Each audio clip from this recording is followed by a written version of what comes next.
যুগ বলা হয়। ইতিপূর্বে আমরা বলেছি যে হাদিস, কোরআন যখন নাজিল হয়, সাহাবীরা তখন হাদিস লেখা শুরু করেন। আল্লাহ রসুল সাল্লাল্লাহু আলাইহি সাল্লাম এক পর্যায়ে হাদিস লিখতে নিষেধ করেছিলেন। কেন নিষেধ করেছিলেন? কারণ দেখা যাচ্ছিল কোরআনের আয়াতের সাথে হাদিসের কি হয়ে যাচ্ছিল, মিল হয়ে যাচ্ছিল। আর তখনও সাহাবা একরামরা কোরআন থেকে হাদিসকে আলাদা করতে সক্ষম হননি, সেই যোগ্যতা তখন তারা অর্জন করেননি। পরবর্তীতে যখন তারা হাদিস, কোরআন থেকে হাদিসকে আলাদা করার যোগ্যতা অর্জন করেন, তখন আল্লাহ রসুল আবার হাদিস লিপিবদ্ধ করার অনুমতি দেন। তো এইভাবে হাদিস লেখার পর পর কোন সাহাবা, মানে আল্লাহ রসুলের কোন সাহাবী কিন্তু হাদিস ফুল কোন কিতাব রচনা করে গেছেন এমনটা বলা যায় না। মূলত হিজরি ৩য় শতাব্দী, যে শতাব্দীতে আহ বড় বড় মুহাদ্দিস ইমাম বুখারী, এই হিজরি ৩য় শতাব্দী হলো ২০০, মানে ২০০ হিজরির সনের দিকে, ২০০ হিজরির সনের দিকে আর কি, ২০০ থেকে ২৫০-র মধ্যে শুরু আর কি, মানে ৩য় শতাব্দী। এই ৩য় শতাব্দীতেই মূলত হাদিস সংকলন এটা পূর্ণতা পায় এবং পরিপক্কতা পায়, হিজরি ৩য় শতাব্দী। এ সময়ে হাদিস সমূহকে পরিপূর্ণরূপে যাচাই বাছাই করে সহি হাদিসকে সহি নয় এমন হাদিস থেকে পৃথক করা হয়। অর্থাৎ কিছু হাদিস তো সহি ছিল, আবার কিছু হাদিস তো সহি ছিল না। তো এই শতাব্দীতে এসে হাদিসটাকে সহিকে গয়রে সহি থেকে কি করা হয়, আলাদা করা হয়। কারণ আমলের দিক বিবেচনায় সব হাদিস তো আর গ্রহণযোগ্য হবে না।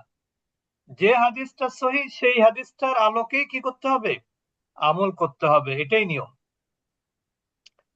তা মুসান্নাফ ও মুসনাদ যুগের পর মুহাদ্দিসদের একদল আসেন, যারা তাদের সামনে হাদিসের বিশাল ভান্ডার তারা দেখতে পান, যে তারা বিশাল ভান্ডার তারা সংকলন করেছে হাদিস। প্রায় সমস্ত হাদিস সে সময় পর্যন্ত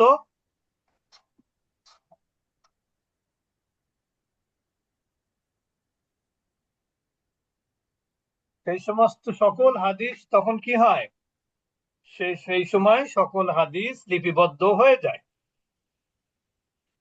৩য় শতকের শেষার্ধে মুহাদ্দিসরা সংকলনের নতুন পদ্ধতি আবিষ্কার করেন। পূর্ণ হাদিস ভান্ডার যাচাই বাছাই করে তারা কি করেন, একটা একত্র করার চেষ্টা করেন। তারা পূর্ণ হাদিসের ভান্ডার তারা কি করেন, তারা মানে নিয়ে তারা সকল হাদিসটা তারা একত্রিত করেন এবং সহি এবং সহি নয় সবগুলোকে পৃথক করেন, যেটা আমরা আগেও বলেছি। এবং প্রত্যেক বিষয়ের আমলযোগ্য হাদিসগুলোকে তারা একত্র করার চেষ্টা করেন। অর্থাৎ যেমন সালাতের বিষয়ে আমলযোগ্য হাদিস যেটা, সিয়ামের বিষয়ে আমলযোগ্য হাদিস যেটা, জাকাতের বিষয়ে আমলযোগ্য হাদিস যেটা, এইগুলো এইভাবে তারা কি করেছেন, হাদিসগুলোকে এইভাবে আলাদা আলাদা করে সংকলন করেছেন। যেগুলো সহি, যেগুলোর উপর আমল করা যায়, এগুলো তারা চেষ্টা করেছেন। এই যে তারা চেষ্টা করেছেন, এই চেষ্টার সব থেকে বেশি চেষ্টা করেছে কারা, বিশুদ্ধ হাদিসকে এক জায়গায় করার চেষ্টা করেছেন ইমাম বুখারী, ইমাম মুসলিম, তারপরে কি ইমাম নাসাই, ইমাম তিরমিজি, ইমাম আবু দাউদ, এই যে তারা, ইমাম ইবনে মাজা, এই ৬ জন, এই ৬ জনের যে গ্রন্থগুলো রয়েছে, সংকলিত গ্রন্থ, এটাকে বলা হয় কি সিহাহুস সিত্তা। সিহা কেন বলা হয়, সিহা শব্দটা আসলে সহি থেকে আসছে। হ্যাঁ, সিহা শব্দটা কি থেকে আসছে? হুম, স্যার আপনি কত অধ্যায় পড়াইতেছেন স্যার? একটা মিনিট। কত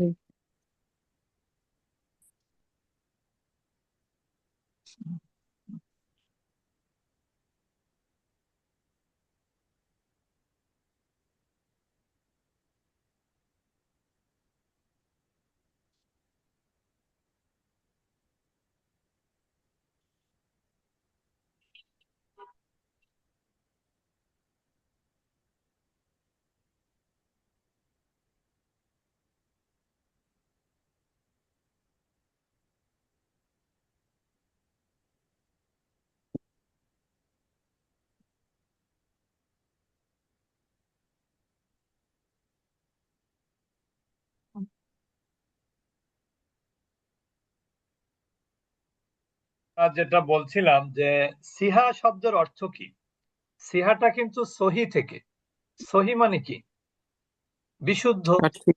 শুদ্ধ। হ্যাঁ, আর সেখান থেকে সিহা এটা বহুবচন, সহি থেকে কি সিহা।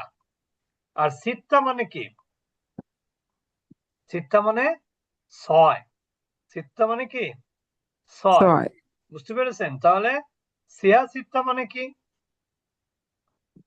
শহীদ 6 বিশুদ্ধ হাদিস। ছয়টি, বিশুদ্ধ। ছয়টি বিশুদ্ধ ছয়টি, তার মানে কি ছয়টি গ্রন্থ। তাহলে সহি শব্দের বহুবচন কি সিহাহুন, সহি শব্দের বহুবচন কি সিহাহুন। সিহাহুন। আর সিত্তাতুন শব্দের অর্থ কি, সিত্তাতুন মানে ছয়, তার মানে বিশুদ্ধ ছয়টি গ্রন্থকে একত্রে কি বলা হয়, সিহা সিত্তা বলা হয়। এবং এই হিজরি ৩য় শতাব্দীতেই কিন্তু এই ৬টি গ্রন্থ সংকলিত হয়েছে, বুঝতে পেরেছেন তো সবাই? হিজরি ৩য় শতাব্দীকে বলা হয় হাদিস সংকলনের স্বর্ণযুগ, গোল্ডেন এজ বলা হয় হাদিস সংকলনের। এই যুগে আপনার ইমাম বুখারী রহমতুল্লাহ আলাইহি, যিনি ২৫৬ হিজরি সনে ইন্তেকাল করেন, এবং তিনি এমন এক কিতাব লেখেন যে কিতাবে দিনের সমস্ত শাখা সম্পর্কে যত হাদিস রয়েছে সবগুলো তিনি কি করেছেন, ওই হাদিস গ্রন্থে উল্লেখ করেছেন। যদিও এটা খুব দীর্ঘ নয় এই গ্রন্থটা, আবার সংক্ষিপ্তও নয়, এবং বিশুদ্ধ হাদিস কেবল তাতেই জমা করা হয়েছে, আমাদের সবার যে ধারণা যে অধিকাংশ হাদিস যেগুলো বিশুদ্ধ সেইগুলোই কিন্তু বুখারী রহমতুল্লাহ আলাইহি তার হাদিস গ্রন্থে সংকলন করেছেন। আর তিনি তার কিতাবের নাম দিয়েছেন কি জানেন, আল জামিউল মুসনাদুস সহিহ আল মুখতাসার মিন উমুরি রাসূলিল্লাহ সাল্লাল্লাহু আলাইহি ওয়াসাল্লাম ওয়া সুনানিহি ওয়া আইয়ামিহি। আমরা যদিও বলি যে ইমাম বুখারীর কিতাবের নাম বুখারী শরীফ, আসলে কিন্তু বইতে কিন্তু বুখারী শরীফ লেখা নেই। কি আছে বইয়ের নাম, কি আল জামিউল মুসনাদুস সহিহ আল মুখতাসার, মুখতাসার মানে হচ্ছে সংক্ষিপ্ত, মিন উমুরি রাসূলিল্লাহ সাল্লাল্লাহু আলাইহি সাল্লাম, অর্থাৎ আল্লাহর যে নির্দেশাবলী তার সংক্ষিপ্ত, আর কি ওয়া সুনানিহি ওয়া আইয়ামিহি। সুনানিহি মানে কি তার সুন্নাত যেগুলো, আইয়ামি এবং তার জীবনকাল। এখানে একটা কথা স্পষ্ট করে বলে রাখা ভালো, সেটা হলো যে ইমাম বুখারী রহমতুল্লাহ আলাইহি তার কিতাবে বিশুদ্ধ সকল হাদিস সংকলন করতে চাননি। উনি চেয়েছেন যে, তিনি এ দাবিও করেননি যে তার সংকলিত গ্রন্থের বাহিরে আর কোনো সহিহ হাদিস নেই, বুঝতে পেরেছেন? যে ইমাম বুখারী তিনি কোথাও বলেননি যে আমার গ্রন্থে সব হাদিস কি সহিহ সহি। বা বিশুদ্ধ, এটা উনি বলেননি। এবং তিনি আবার এটা চানও নি যে আমি সব সহিহ হাদিস ছাড়া, আমি যেগুলো সহি কম সেগুলো যে আমার হাদিস গ্রন্থে স্থান পাবে না, এটাও তিনি কি করেননি, এরকম চিন্তাও তার মাথায় ছিল না। এই জন্য তিনি চেষ্টা করেছেন, হ্যাঁ, তিনি চেষ্টা করেছেন বিশুদ্ধ হাদিস সংকলনের, কিন্তু তিনি বিশুদ্ধ হাদিস সংকলন করতে গিয়ে দেখা গেছে কিন্তু কোন হাদিস যেটা মানে মানদণ্ডে, বিশুদ্ধতার মানদণ্ডে 100% বিশুদ্ধ না, এই হাদিসও তিনি কি করেছেন, কিছু তার হাদিস গ্রন্থে তিনি স্থান দিয়েছেন। এই জন্য যেটা বলা হয় যে আমরা অনেকেই এই কথা বললে কেউ কেউ মানে ভুল বুঝতে পারে যে বুখারী শরীফে মনে হয় সব হাদিস সহি, এ কথাটা আসলে কি না, সঠিক না। তবে ম্যাক্সিমাম এবং সব থেকে বেশি হাদিস গ্রন্থ, সহি গ্রন্থ মানে হাদিস এখানে সংকলিত আছে। এছাড়াও কিন্তু আপনারা হয়তোবা নাম জেনে থাকবেন, আপনারা তো নাম শুনেছেন, যেমন সহিহ ইবনে হিব্বান, সহিহ ইবনে খুজাইমা। এখন একটা প্রশ্ন আসে যে ওই গ্রন্থগুলো তো সহি লেখা আছে, কিন্তু বুখারীতে কোথাও লেখা নেই যেটা সহি, বুঝতে পেরেছেন আমার কথা? জি। যে সহিহ ইবনে খুজাইমা এই গ্রন্থের নাম কিন্তু সহিহ ইবনে খুজাইমা, আবার সহিহ ইবনে হিব্বান এই গ্রন্থের নাম কিন্তু সহিহ ইবনে হিব্বান। তো সহি মানে তো আমরা বুঝি সহি মানে কি বিশুদ্ধ, কিন্তু ইমাম বুখারী রাহমাতুল্লাহ তাআলা বলেননি যে ওনার গ্রন্থের নাম সহি। ওনার গ্রন্থের নাম কি? আল জামিউ মুসনাদুস সহি, অর্থাৎ সনদের দিক থেকে সহি। আল মুখতাসার মিনাল উমুরি রাসূলুল্লাহ সাল্লাল্লাহু আলাইহি ওয়াসাল্লাম, অর্থাৎ রাসূলুল্লাহ সাল্লাল্লাহু আলাইহি ওয়াসাল্লাম থেকে যে যা কিছু নির্দেশনা, আওয়ামির মানে কি আদেশ, সুনানিহি ও আইয়ামিহি, এখানে কিন্তু বলা হয়েছে মুসনাদুস সহি, মুসনাদ গ্রন্থ বলা হয়েছে এটাকে। তো এখানে তিনি একথা কোথাও বলেননি যে আমার হাদিস গ্রন্থের সকল হাদিস সহি, কথা তিনি নিজেও দাবি করেননি। এটা আমরা ইনশাল্লাহ পরবর্তীতে আমরা আরো বেশি বিস্তারিত জানবো। এরপর এই সময়কার ইমাম মুসলিম রহমতুল্লাহ আলাইহি, তিনি হলেন 261 হিজরিতে ইন্তেকাল করেছেন এবং তিনি হলেন ইমাম বুখারীর ছাত্র। তিনি যেসব হাদিস জমা করার ইচ্ছা করলেন সেগুলো সহিহ হওয়ার ব্যাপারে বিখ্যাত হাদিস বিশারদ একমত হয়েছেন, যে উনি বলেছেন যে আমি এগুলো সহিহ হাদিস, এগুলো আমি আমার গ্রন্থে সংকলন করলাম। উনার এই কথার সাথে অনেক আলাম উলামা ইকরামরা যারা হাদিস বিশারদ, তারা কিন্তু একমত হয়েছেন যে না, উনার হাদিসগুলো কি রয়েছে, সহি রয়েছে, সহি সহি হাদিসগুলো তিনি কি করেছেন, সংকলন করেছেন। ইমাম বুখারীর ব্যাপারেও বলেছে এটা, কিন্তু ইমাম বুখারী নিজে দাবি করেননি। এরপর ইমাম নাসাই, আপনারা জানেন যে ইমাম নাসাই রহমাতুল্লাহ আলাইহি, তিনি হচ্ছেন 303 হিজরি সনে তিনি ইন্তেকাল করেছেন। তিনি সুনান জমা করেন, তিনি তার সুনান গ্রন্থে ইমাম বুখারী এবং মুসলিমের পদ্ধতি অনুসরণ করেছেন। তার মানে গ্রন্থ মানে তার হাদিস সংকলনের ব্যাপারে প্রত্যেকে তো একটা নিয়ম, মানে নিয়মের অনুসরণ করে। যেমন এখন যদি কেউ কোনো বইপত্র লেখে, তাহলে সে কি করে, ওই সংক্রান্ত যে বইগুলো বর্তমানে বাজারে আছে সেইগুলোকে আগে সংগ্রহ করে, সংগ্রহ করার পর সে তার আলোকেই কিন্তু বইগুলো লেখে।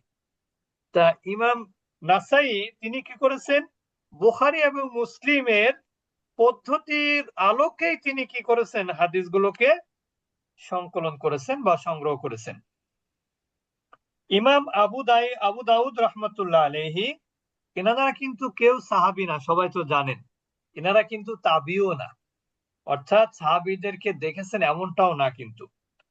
তা ইমাম আবু দাউদ, যার নাম বলা হয় সুলাইমান ইবনে আশআস আস-সিজিস্তানি, ওনার বাড়ি ছিল সিজিস্তানে। তিনি ইন্তেকাল করেছেন 275 হিজরি সনে।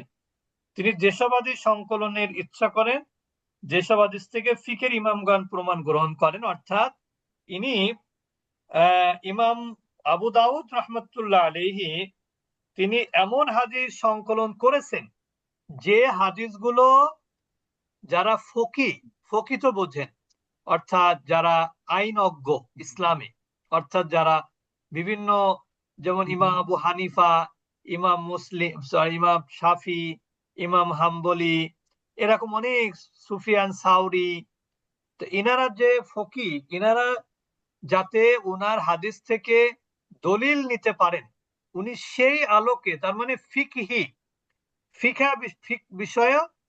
ফিক বিষয়ক হাদিসকে তিনি কি করেছেন, তার হাদিস গ্রন্থে স্থান দিয়েছেন। কে? ইমাম আবু দাউদ। এরপর ইমাম ইবনে মাজা, যার নাম মুহাম্মদ ইবনে ইয়াজিদ ইবনে মাজা, তিনি 273 হিজরি সনে ইন্তেকাল করেন। তিনি তার সুনান গ্রন্থ খুব সুন্দর আঙ্গিকে বিন্যাস দিয়েছেন। এক্ষেত্রে তিনি শায়েখ ইবনে আবি শাইবার অনুসরণ করেছেন। এরপর এই 6 জন যে ইমাম, এই 6 জনের ইমামের যে গ্রন্থগুলো রয়েছে সেগুলোর নাম কি? ইমাম বুখারীর সহি বুখারী, ইমাম মুসলিমের গ্রন্থ কি? সহি মুসলিম। আমরা যদি সহি বলি, ইমাম নাসাই কি? সুনানুন নাসাই। ইমাম আবু দাউদের গ্রন্থের নাম কি? সুনানু আবু দাউদ। ইমাম তিরমিজির গ্রন্থের নাম সুনানু বা জামেউ তিরমিজি বলা হয়, আর সুনানু ইবনে মাজা। এই যে সুনান বলা হলো, এই সুনান কেন এগুলোর নাম? এগুলো কারণ হলো এই যে হাদিস গ্রন্থগুলো রয়েছে, এই হাদিস গ্রন্থগুলো ফিকহি তারতিব অনুসারে অধ্যায় বিন্যাস করা হয়েছে। এখন বলেন ফিকহি তারতিব কি জিনিস? ফিকহি তারতিব হলো এরকম যেমন ফিকার কিতাবের মানে যে অনুশীলনী তা সেটা কিন্তু এইভাবে সাজানো। প্রথমে কি জানেন? পবিত্রতা বা তহারাত। প্রথমে কি? তহারাত। তহারাত মানে কি? পবিত্রতা অর্জন। তার মানে এখানে কি কি থাকবে? অজু, গোসল, এইগুলো। 2 নম্বরে কি থাকবে? সলাত।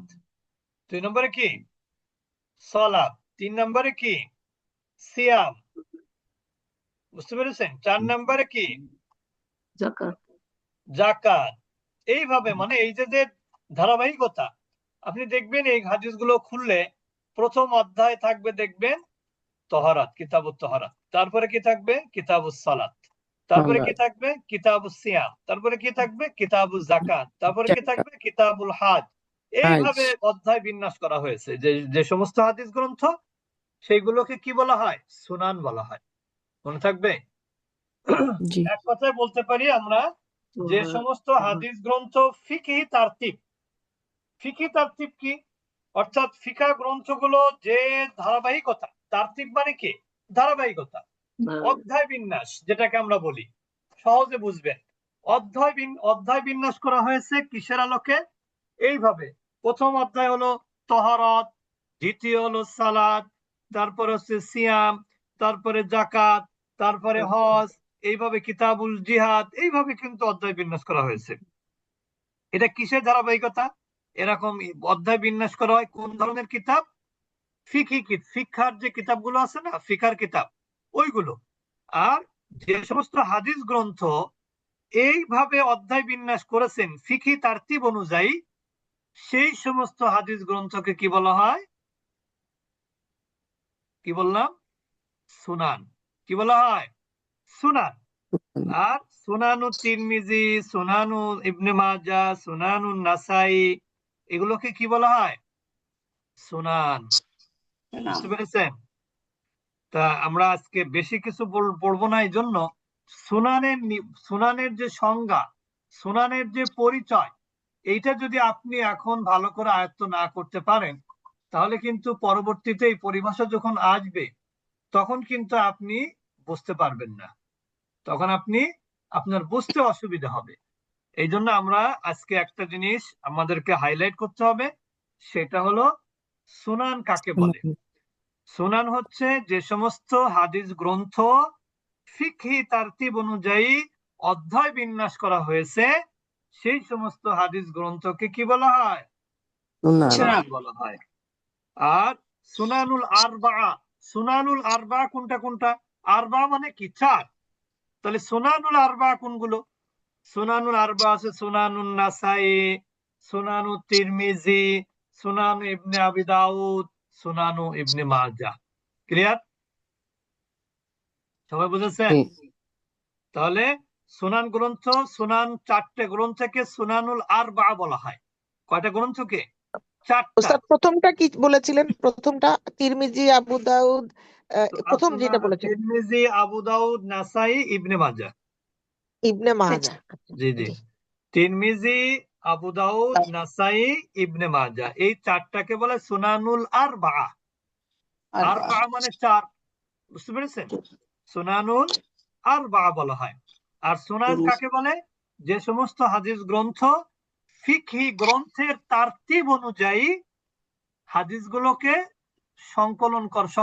সংকলন করা হয়েছে, সেগুলোকে বলা হয় সুনান। মনে থাকবে? তা ঠিক আছে, আমরা এগুলো কিন্তু আগামী ক্লাসে আপনার কাছে জিজ্ঞেস করে তারপরে আমরা নতুন পড়ায় যাব, কারণ এগুলো